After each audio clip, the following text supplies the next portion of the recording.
ना पैसे की जरूरत है। मैं कोई ना तो आसान चार दा ना कोई चीज के अंदर ठीक हो ये गया। 7 देने वास्ते पैसे के अंदर 41 लाख में 15 एक- ऐसा से करते हैं ये हस्ता भरा है जाने दो भी हस्ते भरा है रोला ना बने हाजी साहब दा नुकसान ना होवे बेइज्जती ना असा अल्लाह तुसों को इस्ताजर देवे देखो खुदा ये कितने हो गए नहीं 21 लाख हो गया किसे भरा है ना ऐ खाली ना 20 ਤੇ ਇਹ ਜ਼ੇ ਬਾਤੇ 5 3 बात है सही गल कहना जी पंजे पंजे दिन ठीक है ਉਹਨਾਂ ਵਿੱਚ तो सही गल कह रहे हो कितने फिर और भी जो ਉਹ ਪੰਜਾਂ ਤੇ ਮੱਡੀ ਚੰਗੀ ਤੇ ਜੁਲਦੇ ਨੇ ਉਸ ਵਿੱਚ 5000 वाले चलते हैं सब ये फिर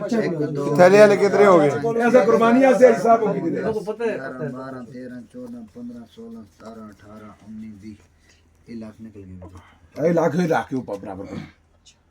उन सीम में क्या दे 5 6 7 8 9 10 11 12 13 14 15 16 गुलजार बजी ये ले दो हाथ छगनी ये क्या नसीम भाई नसीब भाई कितने हो गए कितने हो गए वो कितना हो गया वो कितना हो गया पंजी। पंजी ते कितने 26 27 28 29 30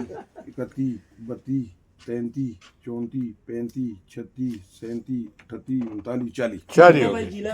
40 हो गया जी अच्छा गल सुन जी लिया बाजी कुछ टाइम शाम तो नहीं देते भाई साहब ना कुछ भी ओए रेडिया शादी को कुछ टाइम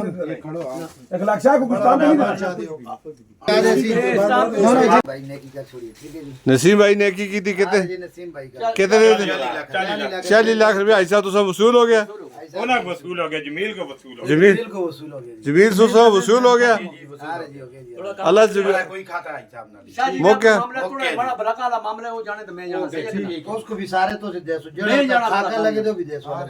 ठीक हो गया 3 लाख रुपया उस तक का कौन है साथ दे 6 लाख रुपए कोई शादी जाना तो नसार जाना सही है बात ठीक चलो जी दुआ करो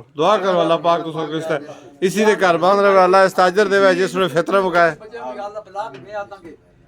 वो अल्लाह मैं दिला ना दुआ दे कसम मजबूर दी मुश्किल हल करनी माल भी नहीं खाना किसी सुन भी बेच कैसा दे भी ठीक है ना अरे जी ऐसा बात नहीं